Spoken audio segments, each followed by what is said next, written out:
The champagne flutes clinked against the silver tray as I weaved through the crowd, my black uniform blending into the shadows between glittering gowns and tailored tuxedos. The Harrington Annual Charity Gala was in full swing, the grand ballroom of the Belmont Hotel transformed into a sea of wealth and influence I could only dream of.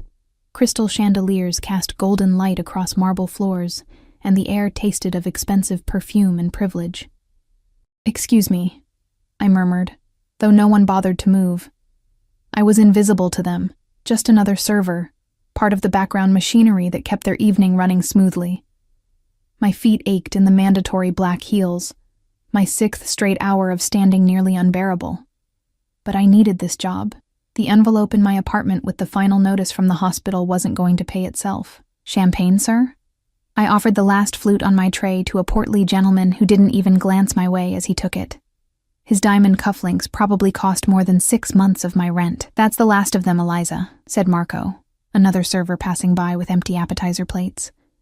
"Mrs. Winters wants you to check on the VIP section. They're running low on the special reserve." I nodded, suppressing a sigh. The VIP section meant the raised platform at the far end of the ballroom, sectioned off with velvet ropes and guarded by men whose bulging suit jackets couldn't quite hide their holstered weapons. Security for the elite. I'd been avoiding that area all night. "On it," I replied, tucking a strand of brown hair that had escaped my mandatory tight bun. As I made my way to the service bar for the special reserve champagne, my gaze drifted to the glass doors leading to the balcony. Just a 5-minute break. That's all I needed. Just 5 minutes to breathe air that wasn't heavy with wealth and judgment. I glanced around.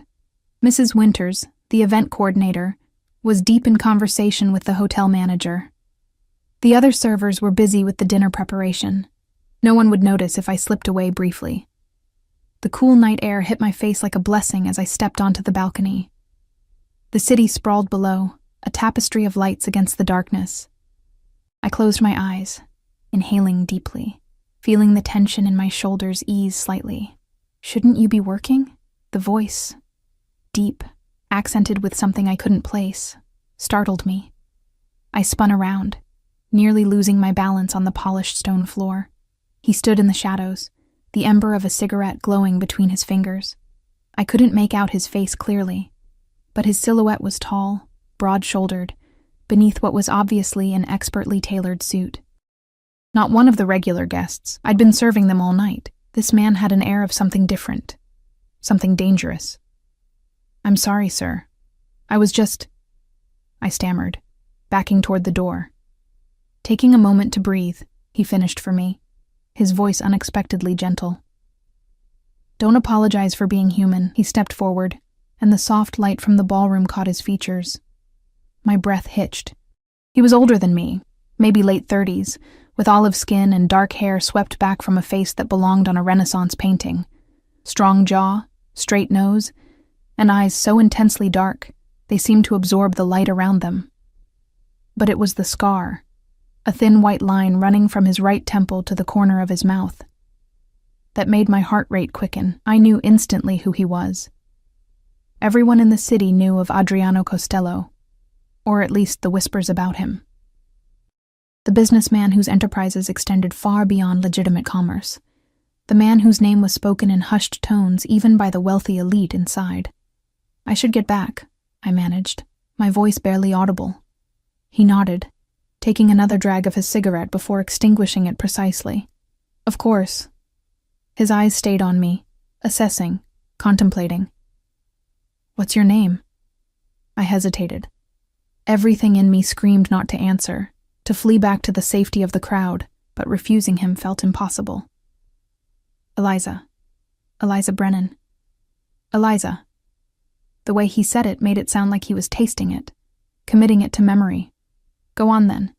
Don't let me keep you from your duties." I slipped back inside, heart hammering against my ribs. The encounter left me shaken in a way I couldn't explain.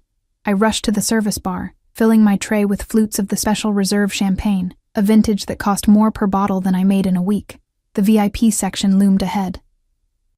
3 round tables occupied by men in bespoke suits and women dripping in jewels. At the center table sat Adriano Costello, now flanked by two men with the unmistakable bulk of concealed weapons beneath their jackets. He'd moved inside while I was getting the champagne.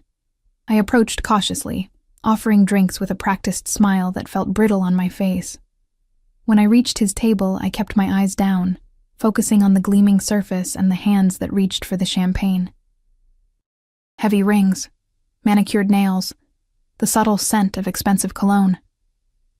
Miss Brennan. My name in his mouth froze me in place. I looked up, meeting those dark eyes again. He remembered. Of course he remembered. "Sir?" I managed. "You missed a spot." He gestured to the corner of his own mouth, indicating I should check mine. Mortified, I quickly wiped at my face, feeling a smudge of lipstick come away. "Thank you," I murmured. The ghost of a smile touched his lips, there and gone in an instant. I turned to leave, desperate to escape his presence, when disaster struck. The heel of my shoe caught in the plush carpet. I stumbled, the remaining champagne flutes on my tray tilting precariously. I overcorrected, and watched in horror as one flute tipped over the edge, its golden contents spilling directly onto the lap of the woman beside Adriano Costello. "You stupid girl!" she shrieked, leaping up as the expensive champagne soaked into her crimson gown. "Do you have any idea what this dress costs?" The room seemed to freeze. Every eye turned toward the commotion. Mrs. Winters was already hurrying over, her face a mask of professional panic. "I'm so sorry," I gasped, setting down the tray and grabbing napkins. "Please let me—" "Don't touch me!" The woman slapped my hand away. She was beautiful in that cold, perfect way. Blonde hair arranged in an elaborate updo, diamonds at her throat and ears, features sharp with fury. "You're fired. Do you hear me? I'll make sure you never work another event in this city." Mrs. Winters arrived, full of apologies and offers to cover cleaning costs. I stood frozen, watching my life crumble before me. Without this job, I couldn't pay rent. Couldn't make the hospital payments for my mother's care. Couldn't survive. "Enough, Vanessa." Adriano's voice cut through the commotion like a blade. He hadn't raised it, but the authority in his tone silenced everyone immediately. "Accidents happen." "Look what she did to my dress," Vanessa protested, though with noticeably less venom. Adriano's expression didn't change. "Mr. Reynolds will take you to have it cleaned. I believe the hotel has facilities." A subtle nod, and one of his men stepped forward, gesturing for Vanessa to follow. She looked like she wanted to argue but thought better of it. With a final glare in my direction, she stalked away. "Mrs. Winters," Adriano continued, his tone pleasant, but leaving no room for refusal. "I believe your staff is overworked tonight. Perhaps Miss Brennan could use a short break to compose herself." Mrs. Winters blinked rapidly. "Of course, Mr. Costello. Eliza, take 15 minutes in the staff room." I couldn't believe what I was hearing. Instead of being fired on the spot, I was being given a break. I mumbled thanks and backed away from the table, feeling Adriano's eyes follow me across the room. In the quiet of the staff break room, I splashed cold water on my face, careful not to ruin my makeup further. My hands wouldn't stop shaking. That woman, Vanessa, could still ensure I lost my job, and even if she didn't, the humiliation of what had happened would follow me through every future event. When my 15 minutes were up, I reluctantly returned to the ballroom, expecting to be assigned to dishwashing duty for the remainder of the night. Instead, Mrs. Winters intercepted me with a strange expression. "Eliza, you're wanted in the East Wing." "The East Wing?" I echoed. That was where the hotel's private suites were located, reserved for the most exclusive guests. "Why?" "Mr. Costello has requested your services for the remainder of the evening. Personally." Ice slid down my spine. "What services?" "Serving drinks to his private party," Mrs. Winters clarified, though her eyes held concern. "I told him we couldn't spare staff, but he was insistent. Said he'd pay triple your normal rate for the inconvenience." "Triple." The figure echoed in my head. That would cover next week's hospital bill with enough left over for groceries. "You don't have to go," Mrs. Winters added quietly. "I can find someone else." But we both knew that wasn't true. No one said no to Adriano Costello. Not Mrs. Winters, not the hotel, and certainly not a struggling server with mounting debts. "It's fine," I said, forcing confidence into my voice. I'll go. Mrs. Winters nodded, relief and worry battling in her expression. Suite 512. Take the service elevator. She hesitated. Eliza, be careful. The ride to the 5th floor felt eternal. Each soft ping of the passing floors marked one step closer to something I couldn't name. Fear? Yes, but mixed with something else. Curiosity. A dangerous pull toward the unknown. The hallway of the East Wing was hushed, thick carpeting muffling my footsteps. I found Suite 512 and raised my hand to knock, then paused, drawing a steadying breath. Before my knuckles could touch the wood, the door swung open. A man I recognized as one of Adriano's security details stood there, his expression impassive as he looked me over. Miss Brennan. Not a question. They were expecting me. This way. He stepped aside, allowing me to enter a suite that was larger than my entire apartment. The entryway opened to a spacious living area with floor-to-ceiling windows showcasing the glittering city.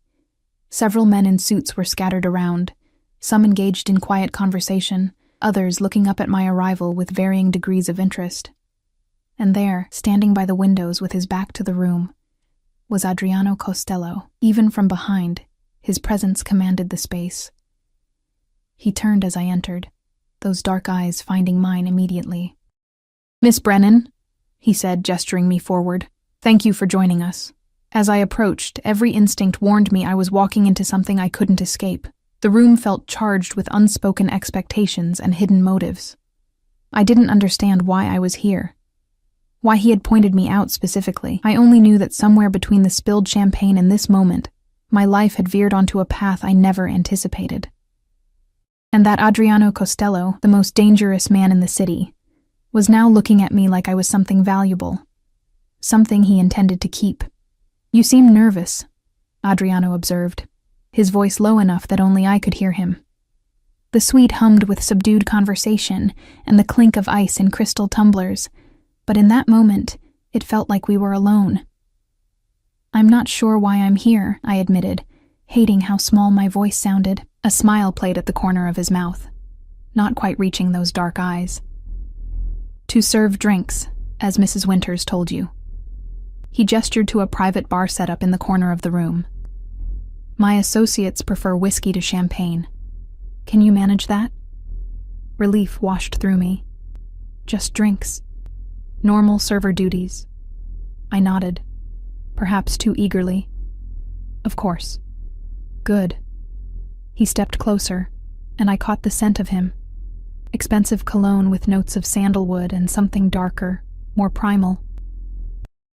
And perhaps to satisfy my curiosity, before I could ask what he meant, he turned to address one of his men, effectively dismissing me. I retreated to the bar, focusing on the familiar ritual of preparing drinks to steady my nerves. The whiskey bottles arranged there cost more than my monthly rent, their amber contents gleaming in the subtle lighting. As I worked, I observed the room through quick, cautious glances. These weren't just business associates. The way they deferred to Adriano, the tense alertness in their postures, these were his subordinates, men who answered to him, who feared him. I counted 7 besides Adriano himself, plus 2 by the door who never strayed from their posts. I circulated with a tray of whiskey, offering fresh drinks and collecting empty glasses. The men largely ignored me, continuing conversations that hushed when I approached and resumed when I moved away. Business discussions, some in Italian that I couldn't understand. References to shipments, territories, arrangements with names I didn't recognize. One man, younger than the rest with sharp features and hungry eyes, tracked my movements too closely.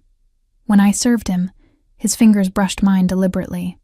"Grazie, Bella," he murmured, his gaze traveling down my uniform in a way that made my skin crawl. I pulled away, only to bump into someone behind me. A solid chest, the subtle scent of sandalwood. Adriano. "Marco," he said quietly, one hand coming to rest lightly on my shoulder. "Miss Brennan is here to serve drinks, not to be harassed." The younger man's expression flickered between defiance and fear before settling on a tight smile. "Of course. My apologies," Adriano's hand lingered on my shoulder a moment longer than necessary before he moved away, returning to his conversation by the windows. The protective gesture confused me. Was it concern for me, or simply asserting control over something? Someone. He considered his property for the evening. The next hour passed in a blur of serving drinks and trying to make myself as unobtrusive as possible. I caught fragments of conversations. Property acquisitions in the warehouse district. Problems with someone named Donovan, arrangements for a shipment coming in through the North Docks. Nothing that made sense to me, nothing I wanted to understand. As the night wore on, the group thinned. Men departed with respectful nods to Adriano, until only he, Marco, and 2 security guards remained. The atmosphere shifted from business to something less defined. Marco sprawled on one of the leather sofas, tumbler in hand, while Adriano stood gazing out at the city lights. "Get us another drink, would you, Bella?" Marco called to me, his earlier reprimand apparently forgotten. I moved to the bar, aware of his eyes on me as I poured whiskey over fresh ice. When I brought it to him, he patted the sofa beside him. "Sit. Take a break. I should... sit," he repeated, his tone hardening. I perched stiffly on the edge of the sofa, as far from him as possible. The security guards kept their eyes forward, expressions blank. "So," Marco drawled, sipping his whiskey, "what's a pretty girl like you doing serving drinks? Shouldn't you be at university or something?" "I was," I said, staring at my hands folded in my lap. "Had to drop out. Let me guess. Money?" I nodded, not elaborating on the medical bills, the second mortgage on our small house, the endless cycle of working just to stay afloat while my mother's condition deteriorated. "I could help with that," Marco said, sliding closer. His breath carried the sharp bite of whiskey. "Pretty girl like you, there are better ways to make money than carrying trays all night." My stomach clenched. "I should check if Mr. Costello needs anything." Marco's hand clamped around my wrist, hard enough to hurt. "Don't be rude, Bella. I'm offering to help you." "The lady said no, Marco." Adriano's voice cut through the room like ice. He hadn't turned from the window, hadn't raised his voice, but the command in his tone was unmistakable. Marco released my wrist immediately, sitting back with a forced laugh. "We were just talking, Adriano, getting to know each other." "Miss Brennan." Adriano finally turned, his expression unreadable. "Would you join me for a moment?" It wasn't a request. I stood, relief and fresh anxiety warring in my chest as I crossed to where he stood. Behind me, I heard Marco mutter something in Italian, too low for me to catch. "Ignore him," Adriano said when I reached him. "Marco has impulse control issues. It's why he'll never advance beyond his current position." He said it loudly enough for Marco to hear, a public rebuke that made the younger man's face flush with anger. Adriano gestured to the door on the far side of the suite. "Walk with me." I hesitated, glancing back at the room, at the exit that suddenly seemed very far away. "Just to the balcony," Adriano clarified, reading my fear. "Where the security cameras can see us, if that makes you feel safer." It didn't, not really, but refusing felt impossible. I followed him through the door into what appeared to be the master bedroom of the suite, a massive space dominated by a king-sized bed and more floor-to-ceiling windows. Adriano walked past the bed without a glance, heading straight for the glass doors that led to a private balcony. The cool night air was a relief after the stifling tension inside. The balcony overlooked the city from an even higher vantage than the main ballroom, the lights stretching to the horizon where they met the blackness of the ocean. "Beautiful, isn't it?" Adriano said, his accent thickening slightly as he gazed out at the view. "I've always loved this city, even when it tried to destroy me." I didn't know how to respond to that, so I remained silent, keeping a careful distance between us.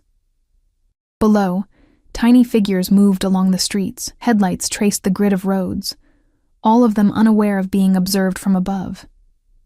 I wondered how many businesses down there paid protection to the man standing beside me. "Why did you have to drop out of university, Eliza?" he asked, startling me with the personal question and the use of my first name. "My mother got sick," I answered, the familiar pain tightening my chest. "Cancer. The insurance. It wasn't enough." Adriano nodded, unsurprised. The American healthcare system, so civilized, so brutal. He turned to face me, studying my face with an intensity that made me want to shrink away. And your father? Gone. Left when I was 12. So it's just you caring for her. It wasn't a question, but I nodded anyway. She's in a specialized care facility now. The treatments are experimental, but they're working. She has a chance. I didn't add that the chance came with a price tag that kept me awake at night, working double shifts and still falling behind. Noble, Adriano said, and I couldn't tell if he was being sincere or mocking. Family is everything. Those who abandon it. He shook his head, disgust evident in his expression. Men like your father deserve nothing but contempt. The vehemence in his voice surprised me. For a moment, the mask slipped, revealing something raw and personal beneath the controlled exterior. Then it was gone, his features composing themselves back into neutral observation. "What were you studying?" he asked, changing the subject abruptly. "Nursing," I said, a bitter smile twisting my lips at the irony. "Dropping out of nursing school to pay for medical care. You want to help people." I shrugged. "I want to make enough money to live." He laughed then, unexpected and genuine. "Practical. I like that." His gaze returned to the city below. "Do you know who I am, Eliza?" My heart rate picked up. "Everyone knows who you are, Mr. Costello." "Adriano," he corrected. "And what is it that everyone knows?" I swallowed hard. "That you're influential, that your business interests are diverse." Another laugh, shorter this time. "A diplomatic answer. Most would say I'm a criminal, a monster who profits from suffering." He looked at me directly. "Is that what you think?" Every instinct screamed to lie, to flatter, to say whatever would keep me safe. But something in those dark eyes demanded honesty, as if he'd know immediately if I tried to deceive him. "I think," I said carefully, "that good and evil aren't as simple as people want them to be, that sometimes surviving means making difficult choices." His eyes widened slightly, the first genuine surprise I'd seen from him. For a long moment, he just looked at me, the silence stretching between us like a living thing. "Why am I really here?" I finally asked, unable to bear the tension any longer. "It's not just to serve drinks." Adriano turned back to the view, his profile sharp against the night sky. "No," he agreed, "it's not." He paused, seeming to choose his words carefully. "I recognize something in you, something familiar." "What?" I asked, genuinely confused. "Hunger," he said simply. "The kind that comes from having nothing handed to you, from fighting for every scrap." He glanced at me. "I grew up with nothing, less than nothing, in a neighborhood where children disappeared and no one asked questions, where the only path out was to become the thing everyone feared." I didn't know what to say to this unexpected confession, this glimpse behind the curtain of his carefully constructed persona. "I have a proposition for you," he continued when I remained silent. My stomach dropped.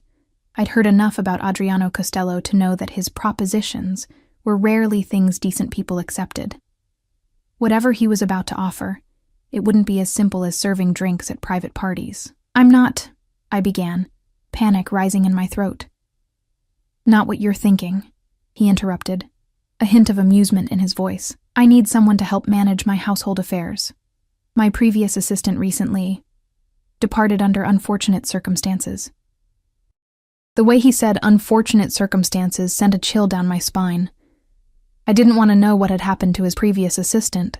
I need someone organized, discreet, and unconnected to my other business interests. Someone who understands the value of loyalty. His eyes held mine. "The position pays $15,000 a month, plus full medical coverage that would include your mother's treatments at the best facility in the country." The figure struck me like a physical blow. $15,000 a month. More money than I'd ever seen. Enough to pay for my mother's care, to clear our debts, to perhaps even finish my degree eventually. What would I have to do?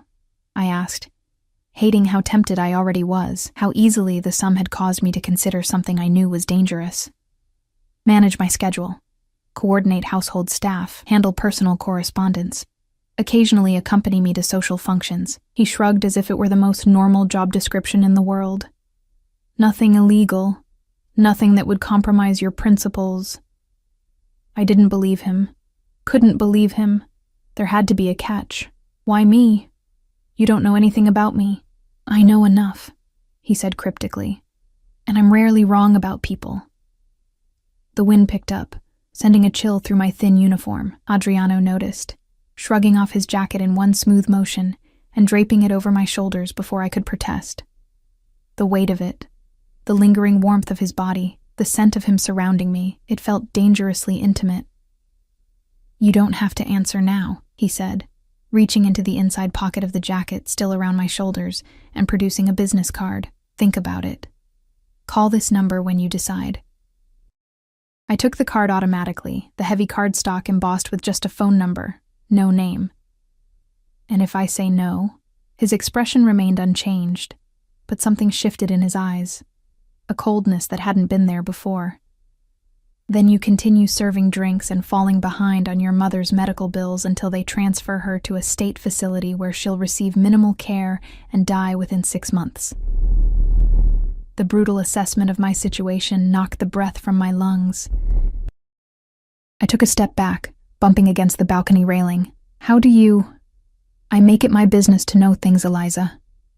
He moved closer, eliminating the distance I'd created. I can be a powerful friend or a terrible enemy. The choice is yours. Words failed me. This wasn't a choice. It was coercion wrapped in the thinnest veneer of opportunity. The sound of the balcony door opening saved me from having to respond. One of the security guards stepped out, his expression apologetic. Sir, Mr. Donovan is on the line. Says it's urgent. Adriano's jaw tightened almost imperceptibly. Tell him I'll call back in 5 minutes. The guard nodded and retreated, closing the door behind him. I should get back to work, I said, seizing the interruption as an escape. I started to shrug off his jacket, but his hand on my arm stopped me. Keep it for now, he said. You can return it when you come to give me your answer. I haven't agreed to anything. Not yet. The confidence in his voice was absolute. He knew the position I was in, knew I couldn't afford to refuse. But you will. I left the hotel that night with Adriano Costello's jacket wrapped around me like a shroud, his business card burning a hole in my pocket, and the weight of an impossible decision crushing my chest. The city bus rumbled beneath me as I stared out the window, watching raindrops race down the glass, distorting the neon lights beyond. $15,000 a month. The figure kept circling in my mind, tantalizing and terrifying in equal measure. With that kind of money, I could move Mom to the private facility her doctors had recommended, the one with experimental treatments showing promising results for cases like hers. I could pay off our mounting debts. Maybe even return to school eventually. All I had to do was tie my life to Adriano Costello, a man whose name made hardened businessmen pale, whose empire was built on blood and fear.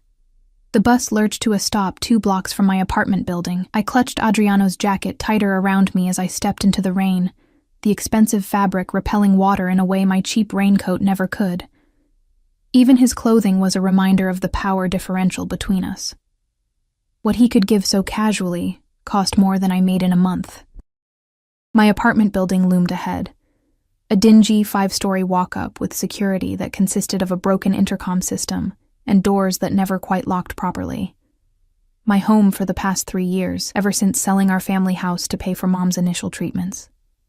I trudged up 4 flights of stairs, each step an effort after being on my feet all night. The familiar scent of mildew greeted me as I unlocked my door. 1 bedroom, kitchen barely big enough to turn around in, bathroom with perpetually temperamental plumbing, but it was clean, and it was mine. For now, at least, until the next rent increase pushed it beyond my grasp. I hung Adriano's jacket carefully on the back of a kitchen chair, then collapsed onto my threadbare sofa, too exhausted to even change out of my uniform. The events of the night played on repeat behind my closed eyelids. The spilled champagne, Vanessa's rage, Adriano's dark eyes watching me from across the room, his proposition on the balcony. The sharp trill of my phone jolted me awake. I hadn't realized I'd fallen asleep, but the gray light of dawn now filtered through my thin curtains. I fumbled for my phone, expecting Mrs. Winters calling to fire me after the previous night's disaster. Hello? I answered, voice rough with sleep. Eliza Brennan? An unfamiliar male voice, clipped and professional. Yes? This is Dr. Abernathy from Sunset Care Center. I'm calling about your mother, Catherine Brennan. My heart stopped. What happened? Is she okay? She's stable, he assured me quickly. But we've had to adjust her medication protocol.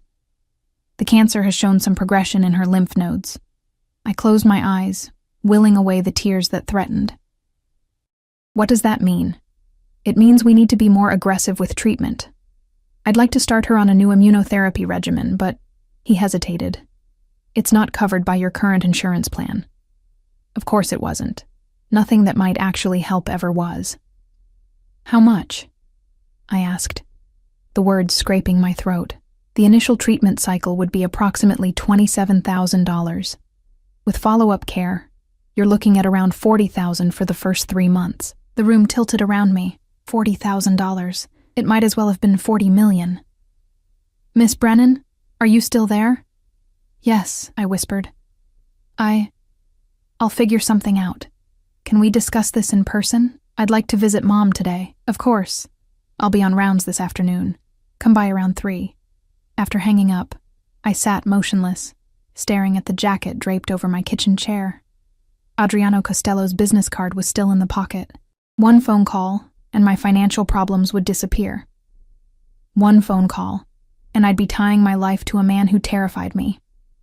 What choice did I really have? I showered, dressed in my one decent outfit, black slacks and a navy blouse I'd found at a thrift store, and headed to the care facility. The rain had stopped, but the sky remained a threatening steel gray, heavy with the promise of more to come. Sunset Care Center was nicer than the state hospitals, but far from the luxury facilities advertised in glossy brochures. The halls smelled of antiseptic and cafeteria food, and the nurses, though kind, were clearly overworked. I signed in at the front desk, pinning the visitor badge to my blouse before making the familiar journey to room 214. Mom was sitting up in bed when I arrived, her once vibrant red hair now thin and dull against the stark white pillow. The disease had whittled her down, stealing flesh from her bones and color from her cheeks, but her eyes, the same deep green as mine, lit up when she saw me. "There's my girl," she said, holding out arms that seemed too fragile to even lift. I hugged her gently, breathing in the familiar scent of her lavender lotion, pretending I didn't notice how much more pronounced her bones felt through the thin hospital gown. "How are you feeling today?" I asked, settling into the chair beside her bed. "Oh, you know me, stubborn as ever." She smiled, but I could see the pain she was hiding, the effort it took just to keep her expression bright for my sake. "How was the fancy party last night? Did you serve champagne to any celebrities?" I forced a laugh, pushing aside memories of Adriano's dark eyes. "No celebrities, just a bunch of rich people pretending to care about charity." We chatted about nothing important. The nurse she liked, the terrible hospital food, a book she was reading. I didn't tell her about Dr. Abernathy's call, about the $40,000 we didn't have, about the impossible choice I was facing. Her burden was heavy enough without adding my problems. Dr. Abernathy found us there an hour later, Mom laughing at some story I'd made up about a guest's ridiculous hat at the gala. He was younger than I expected, with kind eyes behind wire-rimmed glasses and a gentle manner that immediately put Mom at ease. "Mrs. Brennan, how are you feeling today?" he asked, checking the monitors beside her bed. "Ready to run a marathon," Mom quipped, making him smile. "Let's aim for a walk down the hall first, shall we?" He made notes on her chart, then glanced at me. "Miss Brennan, could we speak privately for a moment?" I squeezed Mom's hand and followed Dr. Abernathy into the hallway, steeling myself for whatever he was about to say. "Your mother's cancer is aggressive," he said without preamble once we were out of earshot. "The standard treatments aren't working as well as we'd hoped." I wrapped my arms around myself, suddenly cold despite the hospital's stuffy air. "But the new treatment you mentioned, the immunotherapy, it could help.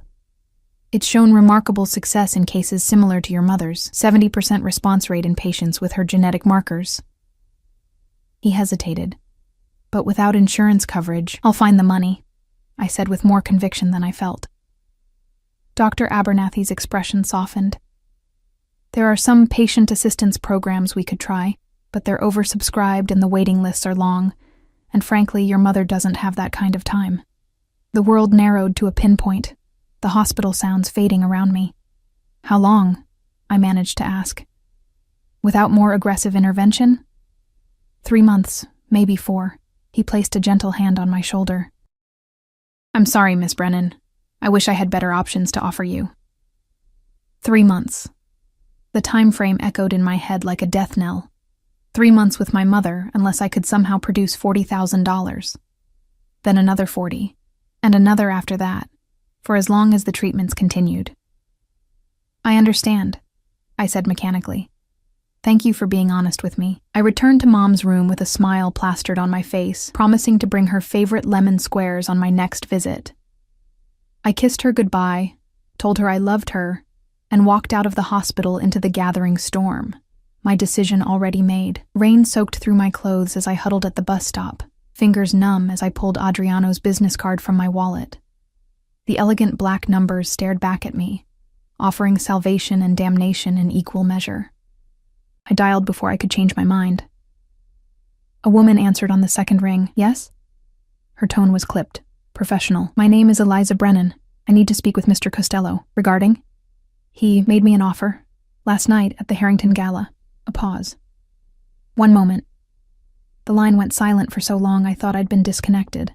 Then his voice, that distinctive accent wrapping around my name like a physical touch. Eliza, I'm pleased you called. I closed my eyes, rain streaming down my face, indistinguishable from tears. I accept your offer. Another pause. I'm glad to hear it. He sounded unsurprised, as if he'd known all along what my answer would be. Perhaps he had. I'll send a car for you tomorrow morning at 8. Pack whatever you need for an extended stay. Extended stay? I echoed, alarm cutting through my resignation. You didn't mention living arrangements. The position requires you to be on call at all times. There are private quarters for you at my residence. His tone left no room for negotiation. Is that a problem? Yes. I wanted to scream. Yes.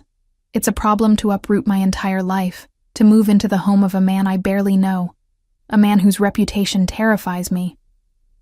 No, I said instead, thinking of Mom, of 3 months that could be extended into years with the right treatment. No problem. Good. We'll discuss the details tomorrow. He paused. And Eliza? I think you've made a wise choice. The line went dead before I could respond. I spent the night in a daze, packing my meager possessions into 2 suitcases. Clothes, a few books, the framed photo of Mom and me from before she got sick. I called Mrs. Winters to resign from the catering company, ignoring her concerned questions about my sudden departure.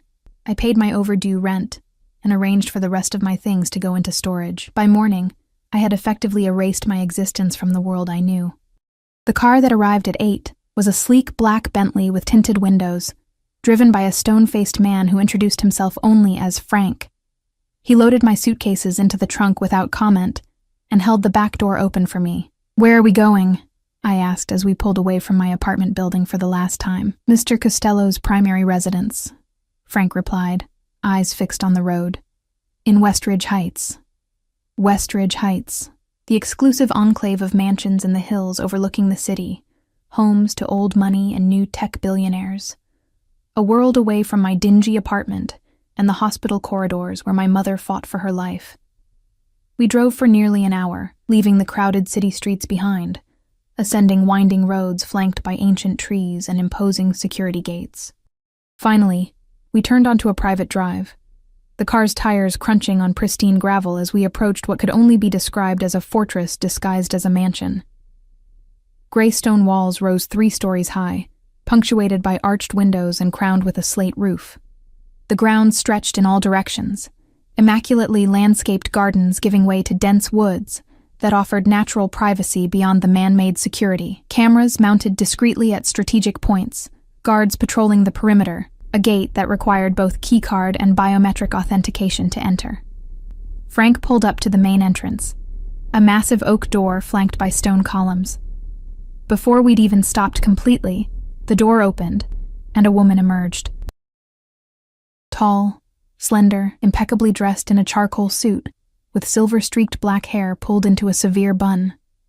Her expression as she watched me exit the car could only be described as suspicious. "Miss Brennan," she said, her accent matching Adriano's but more pronounced.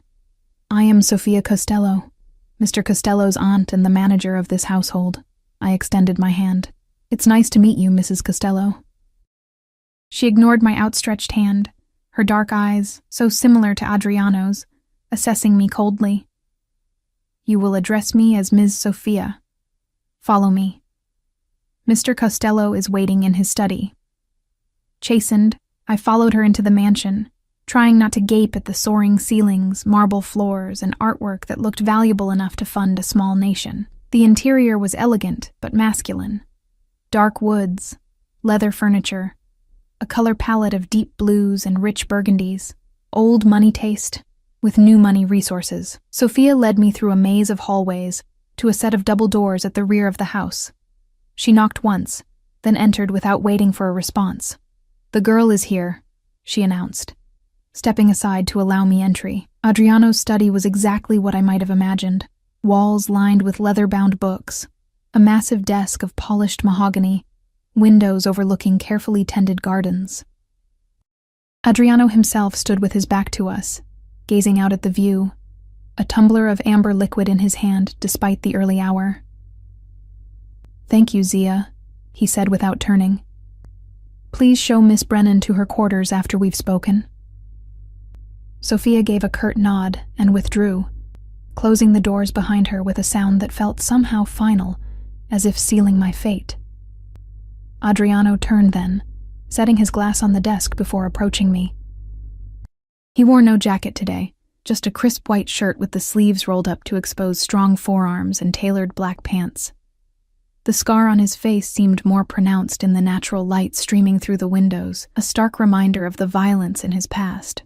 "Eliza," he said, my name sounding like something precious in his mouth. "Welcome to your new home. Thank you for the opportunity, Mr. Costello," I replied formally, clutching my purse like a shield. "Adriano," he corrected gently. "If we're to work closely together, there's no need for such formality." He gestured to a seating area near the fireplace. "Please sit. We have much to discuss." I perched on the edge of a leather armchair, watching as he took the seat across from me. Up close, in the daylight, I could see the flecks of amber in his dark eyes, the slight gray at his temples, the way exhaustion lurked beneath his composed exterior. "Before we begin," he said, "I want to assure you that your mother's medical care has already been arranged. She'll be transferred to the Blackwell Medical Center tomorrow. Dr. Abernathy has agreed to continue overseeing her case there." I blinked, stunned. "Blackwell? But that's the best cancer center in the country. How did you—" "I made a call." He shrugged, as if pulling strings to get a terminal cancer patient into an exclusive facility was nothing unusual. "The new treatment protocol Dr. Abernathy recommended has been approved. All expenses will be covered under your employment contract." Relief crashed through me so intensely, I had to press my hands against my knees to stop them from shaking. Mom would get the best care available. She had a chance now, a real chance. "Thank you," I whispered, the words wholly inadequate for what he'd done. Adriano waved away my gratitude. "It's a business arrangement, Eliza. You provide a service, I provide compensation." His expression softened slightly. "Though I'm pleased it gives you peace of mind." The reminder of our arrangement sobered me quickly. "What exactly will my duties entail?" "As I mentioned, you'll manage my household affairs and personal schedule." He leaned back in his chair, fingers steepled. "Sophia has handled these matters for years, but she's returning to Italy next month. You'll work alongside her until then to learn the routines." "She doesn't seem to like me very much," I observed before I could stop myself. A smile tugged at the corner of Adriano's mouth. "Sophia doesn't like anyone very much, especially women in my household." The way he said it, "women in my household," sent a chill down my spine. What exactly did he expect from me? As if reading my mind, he added, "Your position is strictly professional, Eliza. Whatever rumors you might have heard about my personal life, I don't mix business with pleasure." Heat rushed to my face. "I didn't think—" "Yes, you did," he interrupted, amusement evident in his tone. And it's a reasonable concern, given the circumstances. But I assure you, your virtue is safe with me. I wasn't sure whether to be relieved or oddly disappointed by his statement. The thought brought another flush of embarrassment. What was wrong with me? There is one aspect of your role we didn't discuss last night, Adriano continued, his expression turning serious. Discretion is paramount in this household. You'll see and hear things that must remain private. People will visit who are never to be acknowledged outside these walls. Conversations will take place that you are to forget immediately. The implied threat behind his words was clear. I understand. Do you? His gaze bore into mine, because the consequences of betraying my trust would be severe. Not just for you, but for those you care about. My mother. He didn't need to say it explicitly. If I betrayed him, Mom's medical care would be the least of my worries. I understand, I repeated, meeting his eyes steadily, despite the fear curling in my stomach. I won't betray your trust. Adriano studied me for a long moment, as if searching for any hint of deception. Whatever he saw seemed to satisfy him. Good. He stood abruptly. Sophia will show you around the house and explain your duties. You'll begin officially tomorrow. He moved to his desk, pressing an intercom button. Zia, please come to the study. As we waited for Sophia to arrive, Adriano turned back to me. One more thing, Eliza. There's a charity event this Saturday at the Blackwell Center. You'll accompany me. As your assistant? I asked. Something flickered in his eyes. As my guest.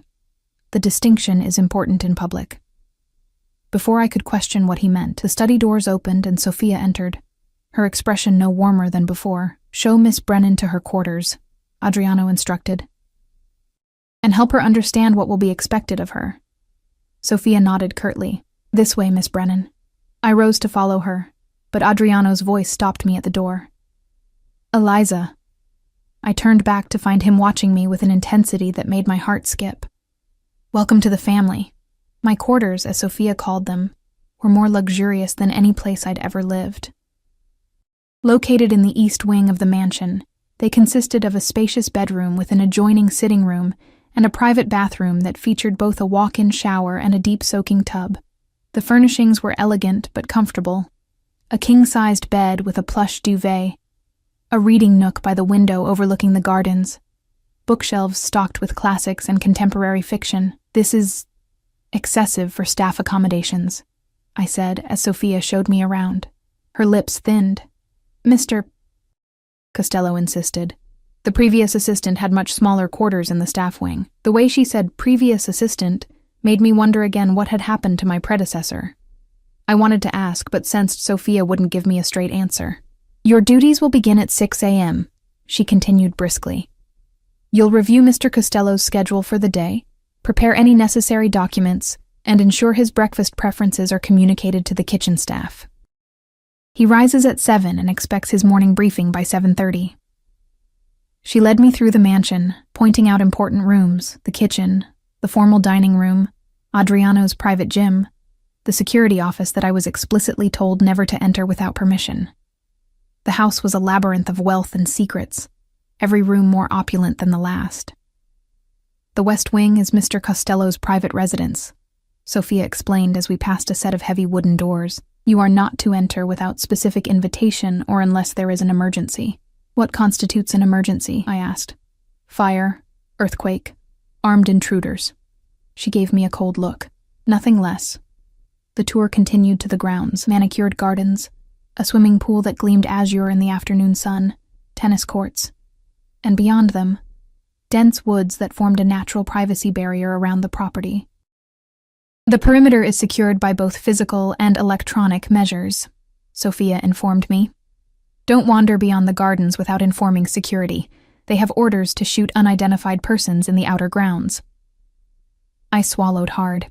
Noted. By the time we returned to the house, my head was spinning with information. Security protocols, staff schedules, Adriano's preferences and pet peeves. He liked his coffee black with 1 sugar, never took breakfast before 8 a.m., preferred fresh flowers in his study, but none with strong scents. Didn't tolerate lateness from anyone, including himself. You'll need appropriate attire, Sophia said, eyeing my simple blouse and slacks with undisguised disdain. "A car will take you shopping tomorrow. Mr. Costello has established an account for your professional wardrobe." "That's not necessary," I began. "It is not a suggestion." Her tone brooked no argument. "Your appearance reflects on him. The current state of your wardrobe is inadequate." I bit back a retort. This woman already disliked me. Antagonizing her would only make my adjustment more difficult. "Now," Sophia continued, checking her watch, "Mr. Costello will be in meetings for the remainder of the day. You'll dine in your quarters tonight. Starting tomorrow, you'll take breakfast and lunch with the senior staff and dinner with Mr. Costello when he's in residence." "I'll be dining with him?" I couldn't hide my surprise. "He prefers company for meals when his schedule permits. Usually it's myself or his security chief." A hint of suspicion entered her eyes. "Do you find that objectionable?" "No, of course not," I said quickly. "I just wasn't expecting it." Sophia studied me for a long moment. "What were you expecting, Miss Brennan, when a man like Adriano Costello plucks a girl like you from obscurity and installs her in his home?" The implication was clear. An indignation flared through me. "He said the position was strictly professional." "And you believed him?" It wasn't a question, but a statement dripping with skepticism. Should I not have? Sophia's expression softened fractionally, something almost like pity entering her eyes. "My nephew does not bring women into his household without purpose, Miss Brennan, whatever he told you about this position. Time will reveal the full truth." Before I could press her further, she checked her watch again. "I have matters to attend to. A meal will be brought to your room at 7. Tomorrow morning, be in the kitchen by 6. With that, she turned and left me standing alone in the hallway, her words echoing ominously in my mind. That night, I sat at the small table in my sitting room, picking at a meal more elaborate than anything I'd eaten in years: poached salmon, roasted vegetables, fresh bread still warm from the oven. My phone sat beside my plate, displaying a text from Dr. Abernathy confirming Mom's transfer to Blackwell Medical Center the next day. At least that part of Adriano's promise had been fulfilled immediately. As I ate, I tried to make sense of my new reality. 24 hours ago, I'd been serving drinks to the wealthy elite. Now I was living among them, ensconced in a mansion that felt more like a beautiful prison than a home. The salary Adriano had promised would change my life, would save my mother's life. But at what cost to my freedom, to my safety? Sophia's warning haunted me. My nephew does not bring women into his household without purpose. What purpose did I truly serve? Was I really just an assistant, or was I something else? A possession, a plaything, a pawn in some game I didn't understand? The next few days passed in a blur of new routines and information overload. True to Sophia's word, a car took me shopping, where an imperious personal stylist helped me select a wardrobe of designer business attire, tailored suits, silk blouses, dresses appropriate for both office work and formal events. The total cost would have paid my rent for a year, but the purchases were made with a black credit card that bore Adriano's name. No price tags discussed. I learned my duties quickly, managing Adriano's calendar, screening calls, preparing documents, coordinating with household staff. The work itself wasn't difficult, just detail-oriented and exacting. Adriano was demanding but not unreasonable, expecting perfection, but acknowledging good work with brief nods of approval that for some reason I couldn't explain, I found myself craving. I saw him daily, usually in his study or at dinner, where we engaged in surprisingly normal conversation about books, music, current events. He never mentioned his business in my presence, never took calls that might reveal the darker aspects of his empire. It was as if he maintained two separate identities, the ruthless Mafia boss the world whispered about, and the cultured, intelligent man who discussed Italian poetry with me over glasses of wine. The dichotomy was disorienting. Sometimes I could almost forget who he was, what he was capable of, and then something would happen to remind me.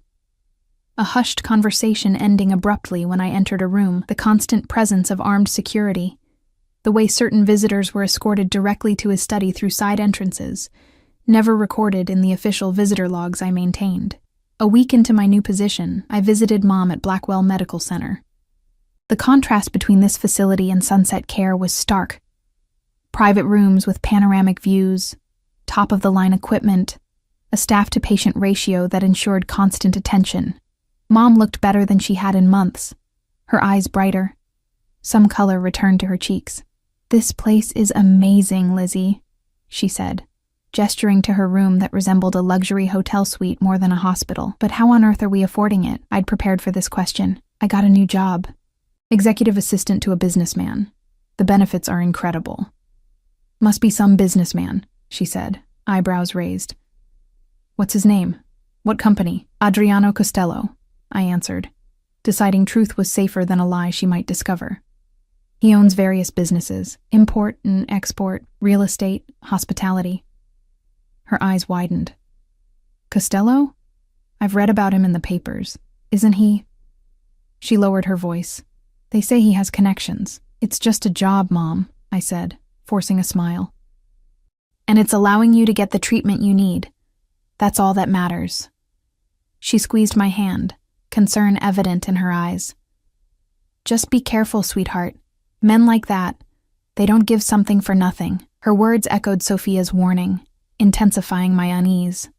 But watching her respond to a treatment that would have been financially impossible just weeks ago, I pushed my doubts aside. Whatever Adriano's true motives, the reality was that my mother now had a fighting chance. I would pay whatever price necessary for that. On Saturday evening, I stood in my new bedroom, staring at my reflection in the full-length mirror. The dress Sophia had selected for the charity event, a floor-length gown of deep emerald silk that complemented my eyes and hair, made me look like someone I barely recognized. Elegant, sophisticated, like I belonged in Adriano's world. A knock at my door startled me. When I opened it, I found Adriano himself waiting in the hallway, impeccable in a black tuxedo that emphasized his broad shoulders and lean frame. His eyes widened slightly as they took in my appearance. "You look beautiful," he said, the simple compliment sending an unexpected flush of pleasure through me. "Thank you," I replied, suddenly self-conscious. "You look very nice as well." A hint of amusement crossed his face at my awkward response. "Are you ready? The car is waiting." The charity gala at Blackwell Medical Center was even more lavish than the Harrington event where I'd first encountered Adriano. Held in the center's grand atrium, it featured an orchestra, gourmet catering, and a guest list comprised of the city's wealthiest and most influential citizens. The difference was that this time, I wasn't carrying a tray of champagne. I was on Adriano's arm, introduced as his associate to countless people whose names blurred together: doctors, donors, politicians, business leaders. Everyone knew him.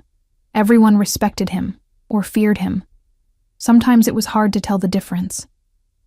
"Mr. Costello," gushed a silver-haired woman dripping in diamonds. "How wonderful to see you again. Your contribution to our pediatric wing has been transformative." "The children deserve the best care, Mrs. Hartwell," Adriano replied smoothly. "May I introduce Eliza Brennan?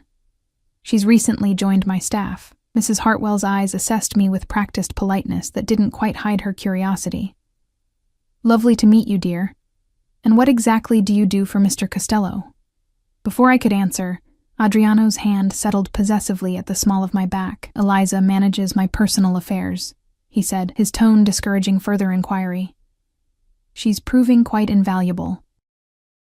The woman's eyebrows rose slightly, her lips curving into a knowing smile that made my cheeks burn. She thought I was his mistress, I realized. They all probably did. As the evening progressed, I became increasingly aware of the curious glances, the whispered conversations that stopped when we approached, the speculative looks that followed us across the room. Adriano seemed oblivious, or perhaps indifferent, to the gossip swirling around us. He kept me close, his hand rarely leaving my back or arm, his attention focused on me even in the midst of important conversations with others. "You're tense," he observed as we stood by the champagne fountain, momentarily alone. "Are you uncomfortable?" "Everyone thinks I'm sleeping with you," I said bluntly, then immediately regretted my candor. To my surprise, Adriano laughed, a genuine sound of amusement that softened his features and made him look years younger. "Does that bother you?" "Shouldn't it?" He sipped his champagne thoughtfully. People will always talk, Eliza. Their opinions matter only if you give them power. It's different for you, I pointed out. You're a man. Your reputation isn't damaged by such assumptions. True, he acknowledged. The double standard persists, even in these supposedly enlightened times. He studied me over the rim of his glass. Would you prefer I correct their misconceptions? I considered this. Did I want Adriano announcing to everyone that our relationship was strictly professional? Something in me rebelled at the thought, though I couldn't articulate why.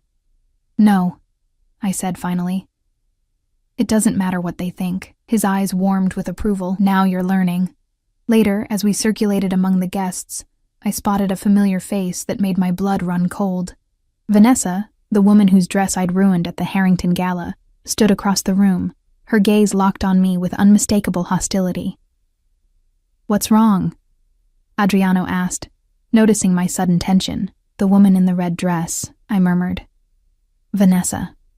From the Harrington event. Understanding dawned in his eyes. Ah, Vanessa Moretti. Marco's sister. The connection startled me. Marco? The man from your suite that night? Adriano nodded. A distant cousin, technically. His family has ties to mine in Sicily. His expression hardened as he observed Vanessa moving toward us. Stay close to me. Vanessa approached with the confidence of a woman accustomed to her own beauty as a weapon. Her red dress clung to her curves, her blonde hair arranged in an elegant updo that emphasized her sculptured features. Adriano, she purred, air-kissing his cheek. What a pleasant surprise. Her gaze slid to me, ice-cold and assessing. And your server. How quaint. Eliza is my personal assistant now, Adriano replied, his tone pleasant, but with an underlying steel that made Vanessa's smile falter slightly. How fortunate for her. Vanessa's voice dripped with insinuation. Moving up in the world so quickly. One has to wonder what special skills she possesses. My cheeks burned with humiliation. But before I could respond, Adriano's arm slipped around my waist, drawing me closer to his side. Careful, Vanessa, he said softly. Your jealousy is showing. Her perfectly composed expression cracked momentarily, raw anger flashing in her eyes. Jealous? Of her? Don't be ridiculous, Adriano. Then I suggest you show Miss Brennan the respect she deserves as a valued member of my household. The threat in his voice was subtle, but unmistakable. Unless you'd prefer your brother lost his position as well? Vanessa paled slightly. Of course. My apologies if I've offended. The words were stiff, forced through clenched teeth. I'm sure she's quite competent. She is, Adriano agreed. Now, if you'll excuse us, we have others to greet. He guided me away, his hand warm against my back. I apologize for Vanessa, he said once we were out of earshot. She's been trying to secure a position in my household for years. A position? I echoed, confused. Or a position in your bed. The blunt question surprised a laugh out of him. Perhaps both. Her family has traditional views about strengthening alliances through marriage. The idea of Adriano married to someone like Vanessa, cold, calculating, cruel, disturbed me more than it should have. And what are your views? His eyes met mine, something unreadable in their dark depths. Marriage, in my world, is rarely about love, Eliza. It's about power, alliance, continuation of the family line. He paused, but I've never been one to follow tradition blindly. Before I could press him further, a commotion near the entrance caught our attention. Security personnel were converging on a man who appeared to be arguing with the event staff. Though they were trying to be discreet, the disturbance was drawing curious glances. Adriano's expression darkened. Wait here, he instructed, already moving toward the situation. I watched as he approached the security team, spoke briefly to them, then guided the agitated man to a quieter corner. Their conversation appeared intense, with the stranger gesticulating wildly, while Adriano maintained his customary calm. After a few minutes, Adriano signaled to one of his own security personnel, who escorted the man out through a side exit. When Adriano returned to me, his face was carefully neutral, but I could sense the tension beneath the surface. Is everything all right? I asked. A minor business matter, he replied dismissively. Nothing for you to concern yourself with. But later that night, as our car pulled away from the medical center, I noticed Adriano checking his phone repeatedly. his jaw clenched tight. "Something's wrong," I said. Not a question, but a statement. "That man at the gala. It wasn't a minor matter, was it?" Adriano glanced at me, seeming to weigh his response. "You're observant," he said finally. "A valuable quality in an assistant, though sometimes inconvenient for your employer. If I'm to help manage your affairs, I should be informed when something's wrong," I pointed out. A ghost of a smile touched his lips. "Using logic against me? Brave." He sighed, tucking his phone away. "You're right. But some matters are better kept separate from your official duties, for your own protection." "Protection from what?" I pressed. His expression turned serious. "There are aspects of my business that operate in gray areas, Eliza. Legal technicalities, competitors with fewer scruples than myself, authorities with varying degrees of cooperation or hostility." He held my gaze. "The less you know about these matters, the safer you are." The tacit admission of his illegal activities hung between us. For the first time, he'd acknowledged the darker side of his empire directly to me. "Is that why your previous assistant left?" I asked quietly. "Because they knew too much?" Something cold and dangerous flickered in his eyes. "My previous assistant made a serious error in judgment. He betrayed my trust in a way that couldn't be overlooked." A chill ran through me. "What happened to him?" "He's no longer in this city," Adriano replied, his tone making it clear that was all the information I would receive. "And if you're wise, you won't inquire further." The rest of the drive passed in tense silence. When we arrived back at the mansion, Adriano escorted me to my quarters as usual, pausing at my door. "I don't mean to frighten you, Eliza," he said, his voice gentler than before, "but I need you to understand the reality of your position. Discretion isn't just a professional courtesy in my household, it's a matter of survival." "I understand," I said. And I did. More than I wanted to. He studied my face for a long moment. "Do you regret your decision to accept my offer?" I thought of Mom in her private room at Blackwell, receiving treatment that was already showing positive results. I thought of the financial security I now had, the freedom from the constant grinding anxiety of poverty. "No," I answered honestly. "I don't regret it." Something like relief crossed his features. "Good. Because despite what Sophia or others might imply, I didn't bring you into my home on a whim or for unsavory purposes." He hesitated, uncharacteristically uncertain. "I recognized something in you, Eliza.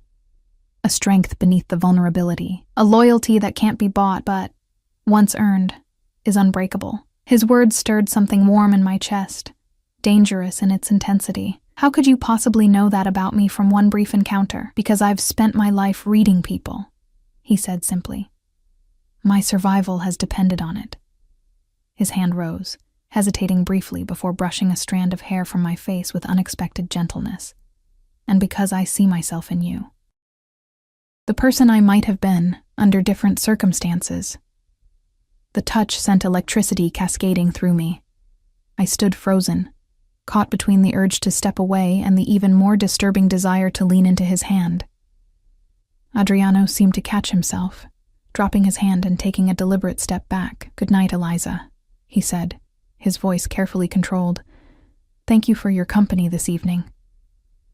"Good night," I whispered as he turned to leave. Alone in my room, I stood motionless, my fingertips touching the spot on my cheek where his hand had been. Something was shifting between us. Something neither of us had anticipated. The professional boundaries I'd clung to were blurring, complicated by an attraction I couldn't deny and shouldn't encourage. I thought of all the warnings, from Sophia, from Mom, from Adriano himself, the dangers of his world, the consequences of missteps. Yet despite everything, despite knowing exactly who and what he was, I found myself drawn to him like a moth to flame, irresistibly pulled toward a light that could either illuminate or destroy me. In the weeks that followed, I settled fully into my role in Adriano's household. Sophia departed for Italy after a thorough handover that included both professional instruction and a final cryptic warning. He will offer you everything, and it will seem like a choice. Remember that with men like my nephew, there are no real choices for women like us, only the illusions of them. Her words haunted me, especially as my relationship with Adriano evolved. Our professional interactions gave way to something more complex. Dinners that stretched late into the evening. Conversations that wandered from business to philosophy. Small moments of connection that seemed innocent until I caught him watching me with an intensity that made my heart race. I tried to maintain boundaries, to remember what he was. A criminal. A man whose power was built on violence and fear. But it became increasingly difficult to reconcile the monster from the rumors with the man who discussed classic literature with genuine passion, who visited my mother at Blackwell weekly without my knowledge until she mentioned it, who respected my opinions and valued my insights in ways no one ever had before. 3 months into my employment, everything changed. I was in Adriano's study late one evening, reviewing his schedule for an upcoming trip to Chicago, when the doors burst open. Marco strode in, his face flushed with anger or exertion, paying me no attention as he addressed Adriano in rapid Italian. I caught only fragments. Problema, polizia, Donovan, but Adriano's expression darkened with each word. He responded sharply, then glanced at me, switching to English. Eliza, you should retire for the evening. We have business to discuss. I gathered my tablet and papers, heading for the door, but Marco's next word stopped me cold. She shouldn't be here anyway, he said, glaring in my direction. You know what happened with the last one who knew too much. Enough, Marco, Adriano snapped. Miss Brennan has my complete trust. Marco scoffed. Like Antonio did, before he started talking to the feds? The name hit me like a physical blow. Antonio, my predecessor, the assistant who had departed under unfortunate circumstances, who had apparently been an informant for the FBI. Adriano's eyes met mine across the room, seeing the realization dawn. Eliza, I should go, I said quickly, needing to escape, to process what I'd just learned. I fled to my quarters, heart pounding. Antonio had betrayed Adriano to the authorities and then, what? Disappeared? Been eliminated? The implications were terrifying. If Adriano discovered even a hint of disloyalty from me, would I meet the same fate? A soft knock on my door an hour later interrupted my panicked thoughts. I knew who it was before I opened it. Adriano stood in the hallway, his expression grave. May I come in? I stepped aside silently, allowing him to enter. He moved to the center of the room, hands clasped behind his back, unusually hesitant. You heard something tonight that disturbed you, he said finally. Antonio, I said, he was informing on you to the FBI. Adriano nodded once. Yes. And what happened to him? I forced myself to ask, needing to hear it directly. He's alive, Adriano said, surprising me. Living under a new identity in Arizona, last I heard. Relief flooded me, immediately followed by confusion. You let him go? After he betrayed you? I'm not the monster the papers make me out to be, Eliza. He moved to the window, gazing out at the darkened grounds. Antonio was young, afraid. The FBI threatened his family. I understood his choice, even if I couldn't allow him to remain in my organization. I studied his profile, trying to reconcile this mercy with the ruthless reputation that preceded him. Why are you telling me this? He turned to face me. Because I want you to understand who I really am, not who others claim I am. Yes, I operate outside the law at times. Yes, I've done things I'm not proud of. But I have lines I don't cross, principles I don't compromise. Like not killing informants? I asked, unable to keep the edge from my voice. Like not hurting those who act out of love for their family, he corrected. Antonio betrayed me to protect his parents. I respect family loyalty above all else. His eyes held mine. It's why I understood your choice to accept my offer, why I admire your dedication to your mother. The sincerity in his voice disarmed me. For the first time, I allowed myself to consider that perhaps the man standing before me was more complex, more human, than his reputation suggested. Why did you really hire me, Adriano? I asked quietly. The truth. He hesitated, seeming to wrestle with his answer. I told you before. I recognized something in you, a reflection. He moved closer, close enough that I could smell his cologne, feel the warmth radiating from him, but there's more. From the moment I saw you on that balcony, trying to steal a moment's peace in a world determined to grind you down, I felt something I haven't felt in years. A connection. A possibility. My heart thundered in my chest. A possibility of what? Of not being alone, he said simply. Of being understood. Of finding someone who sees me. The real me. Not the myth or the monster. And doesn't turn away. His vulnerability, so unexpected from a man of his power, cracked something open inside me. All the emotions I'd been suppressing, the attraction, the growing affection, the dangerous pull toward him, flooded through the breach. I see you, I whispered. And I'm still here. Something shifted in his eyes, hope, wonder, desire. He reached out slowly, giving me time to retreat, and when I didn't, his hand cupped my cheek. Eliza, he murmured, my name a question and a prayer on his lips. I answered by closing the distance between us, my mouth finding his in a kiss that felt inevitable, as if all paths had been leading to this moment. From the first time our eyes met, his arms encircled me, strong and sure, as he deepened the kiss with a hunger that matched my own. When we finally broke apart, breathless, he rested his forehead against mine. You understand what this means? He asked. To be with me? I did.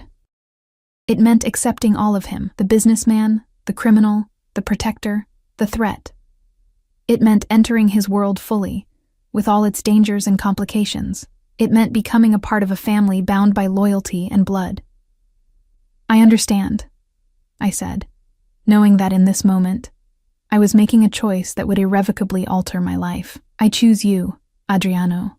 All of you. He searched my eyes, looking for doubt or fear. Finding none, he smiled. A real smile that transformed his face, erasing years of hardness and caution. Then I am yours, he said, and you are mine. La mia regina, my queen. Protected, cherished, never again alone. In his arms, surrounded by his strength and his promise of protection, I felt the last of my reservations fall away. The path that had begun with spilled champagne and a desperate bargain had led me here, to a man both dangerous and tender, to a life both precarious and privileged. I had entered Adriano's world as a server, invisible to the powerful elite. I would remain in it as his chosen companion, his confidant, his equal in all the ways that mattered. Whatever came next, whatever challenges his world presented, we would face them together. For the first time since my mother's diagnosis had shattered my carefully planned life, I felt not just secure, but truly seen. In the most unexpected place, with the most dangerous man, I had found my home.